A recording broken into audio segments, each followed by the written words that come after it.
So hello everyone. I hope आप सभी अच्छे होंगे। तो हम लोग एक नए टॉपिक जो कि theory and models of mass communication का टॉपिक स्टार्ट कर रहे हैं। And basically theory and models of mass communication की बात करें तो इसमें अगर आप सिलेबस हम लोग देख रहे होंगे जो कि आपको स्क्रीन पे दिख रहा होगा, उसमें पर्टिकुलरली कम्युनिकेशन में लेकर बहुत सारे फोकसेस किए गए हैं। फॉर एग्जांपल उसके डेफिनेशंस, टाइप और इम्पोर्टेंस वाला। तो जो इसमें यूनिट 1 है, वो यूनिट 1 की जो मैं बात करूँ उसमें बेसिकली डेफिनेशन ऑफ कम्युनिकेशन है, फिर उसका टाइप्स है और सारा कुछ है, जो कि बहुत ईजी भी है। और उसके बाद दूसरा जो यूनिट है उसमें भी मास कम्युनिकेशन के फंक्शन और प्रोसेस को दिया गया है, जिसके अंदर कुछ थ्योरीज हैं, जैसे कि फ्रैंकफर्ट स्कूल का हो या फिर हॉर्कहाइमर स्कूल का हो। तो इन सब का भी वीडियो हम लोग जो है कैप्चर कर ऑलरेडी करेंगे। और इसके अलावा जो मैं अभी इसमें डिस्कशन जो कर रहा हूँ वो डिस्कशन है बेसिकली यूनिट 3 का। इसलिए भी क्योंकि अगर आप एग्जाम दे रहे हो और एग्जाम देंगे तो उसमें यूनिट 1, 2, 3 और 4 जो भी क्वेश्चंस होंगे उसमें आपको सभी मिलाकर होगा और कुछ ऑप्शंस भी पेपर में होंगे।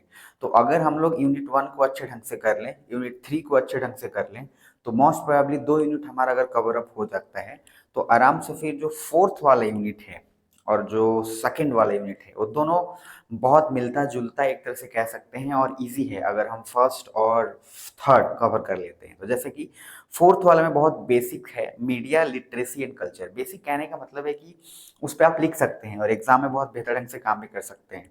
जैसे यूनिट 4 में है कि मीडिया इंफॉर्मेशन लिटरेसी, दूसरा है mass media, public opinion democracy. फिर मीडिया का क्या सोशल रिस्पॉन्सिबिलिटी है, जैसे कि उसका दायित्व है, हर मीडिया का अपना दायित्व है, सोशल रिस्पॉन्सिबिलिटी, कि उन लोगों का भी बात पहुंचाना चाहिए जिनकी बात कोई नहीं पहुंचा पाता हो।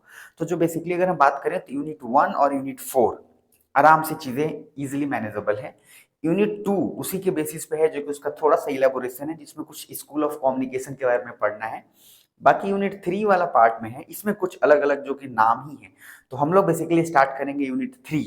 और यूनिट 3 में जो पहला है मॉडल्स ऑफ कम्युनिकेशन, जो कि आपको दिख भी रहा होगा, जिसमें कि 3-4 मॉडल्स हैं जो कि बहुत इंपॉर्टेंट है। फॉर एग्जांपल एरिस्टोटल का मॉडल है, कि एरिस्टोटल ने मॉडल ऑफ कम्युनिकेशंस क्या दिया था, लैसवेल ने क्या दिया था। सिमिलरली सैनन एंड वेवर का है, उसी तरह से ऑसवुड का है, स्क्रैम का है, एसएमसीआर का है, डांस है, ग्रेबर मॉडल है और न्यूकॉम मॉडल है।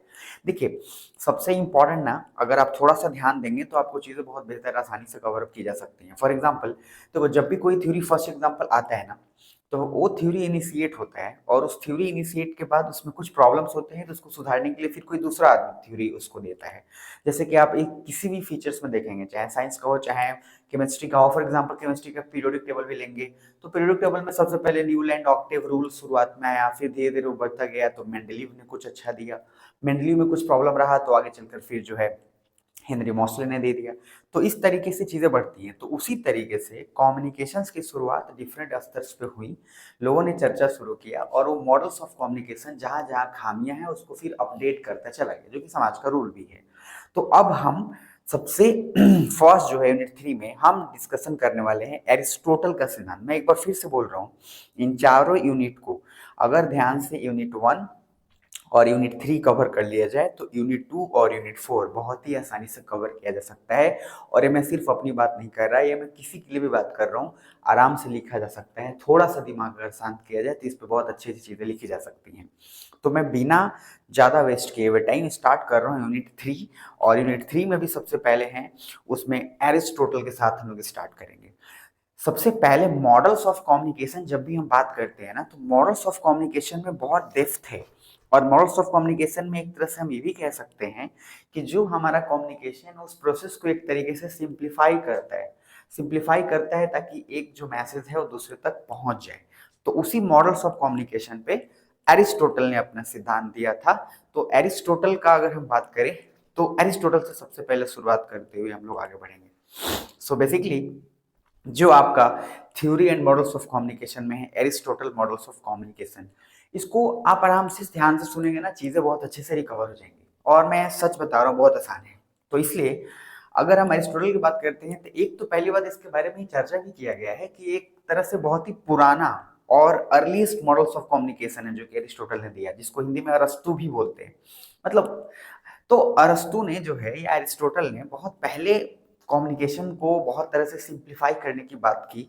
और उस पे उसने सबसे मेन जो थीम था एरिस्टोटल के मॉडल ऑफ कम्युनिकेशन का, वो था पब्लिक स्पीकिंग का। जो कि बहुत इंटरेस्टिंग है। आज पब्लिक स्पीकिंग का कोर्स बहुत पहले से होता आ रहा है, बहुत जगह पे पब्लिक स्पीकिंग का कोर्स भी होता है, उसके अंदर बहुत सारी बातें इसकी की भी जाती हैं, लेकिन इसने बहुत पहले दे दिया था। तो क्या दिया था, जो उसका सेकेंड लाइन है उसमें सिंपल इसका मेन फोकस था, हिज मॉडल इज प्राइमरली, जो कि उसका मुख्यतः रूप से जो फोकस किया गया था वो पब्लिक स्पीकिंग पे किया गया था। और अरिस्टोटल ने कमाल की बात ये कही थी कि अगर इन 5 चीजों पे काम किया जाए किसी भी इंसान के द्वारा जो कम्युनिकेट करना चाहता है या पब्लिक स्पीकर बनना चाहता है, तो आराम से वो ऑडियंसेस को बहुत इफेक्टिवली उनको चेंज कर सकता है, उनके माइंडसेट को, उनके थॉट को, उनको परसुएड कर सकता है बहुत अलग अलग तरीकों से। और कमाल की बात है कि सेम बात को भी अगर वो बोले तो डिफरेंट ऑडियंस का जो है उन पे डिफरेंट असर होगा।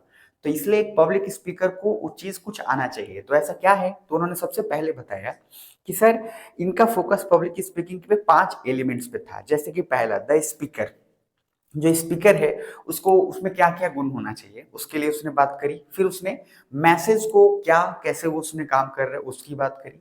ऑडियंस जो होते हैं वो डिफरेंट होते हैं, तो उन ऑडियंस को कैसे क्या करना है ये। चौथा, ओकेजन क्या है, अवसर क्या है, आप बोल रहे हो किस अवसर पे बोल रहे हैं, क्योंकि वो बहुत मायने रखता है कि आप पॉलिटिकल एजेंडा लेकर चल रहे हैं या आप मोटिवेशनल स्पीकर बन रहे हैं, आप किसी स्कूल में या किसी शादी के फंक्शन में क्या आप रख रहे हैं ओकेजन, वो बहुत इंपॉर्टेंट है। और पांचवा है इफेक्ट। तो बेसिकली ये एरिस्टोटल का मेन सिद्धांत जो है बहुत इंपॉर्टेंट है। तो अगर हम इसकी बात करें तो सिंपल अरिस्टोटल ने सिंपल क्या बोला कि एक सबसे पुराना मॉडल ऑफ कम्युनिकेशन है जिसको पब्लिक स्पीकिंग पे फोकस किया गया है, और इसके अंदर उसने 5 चीजों पे फोकस किया, जैसे speaker, message, audience, occasion and the effect. अगर इसके अकॉर्डिंग बात करें तो उसने बोला था कि द स्पीकर जो है wishes to have an effect on the audience such as persuading them of an opinion और ए कोर्स ऑफ एक्शन। मतलब कि वो जब चाहे तब एक स्पीकर किसी ऑडियंस को अपने हिसाब से परसुएट कर सकता है। और इसका एक सबसे इंटरेस्टिंग बात ये भी है कि अगर वो सेम मैसेज बोल रहा है और काफी ज्यादा ऑडियंस सुन भी रहे हैं तो सभी पे डिफरेंट डिफरेंट असर भी होगा। And Aristotle also focuses that public speaking is an art and it can be persuaded. Simple कहने का मतलब है, उसने बोला भी था कि हाँ एक पब्लिक स्पीकिंग एक आर्ट भी है, एक कला है जिससे कि आप किसी को भी परसुएट कर सकते हैं। तो बेसिकली बहुत इंपॉर्टेंट रोल ये प्ले करता है इन सारी चीजों में। तो ये एक बहुत आपके लिए बहुत ही यूजफुल हो जाएगा। तो अरिस्टोटल का मुख्यतः सिद्धांत क्या है, पब्लिक स्पीकिंग पे है, और अगर स्पीकर चाहे तो किसी को भी परसुएड अपने हिसाब से कर सकता है जिसका डिफरेंट डिफरेंट असर सेम जो कि ऑडियंस वहां पे बैठी हुई है उसके बावजूद भी डिफरेंट पर्सन पे डिफरेंट असर होगा सेम मैसेजेस का।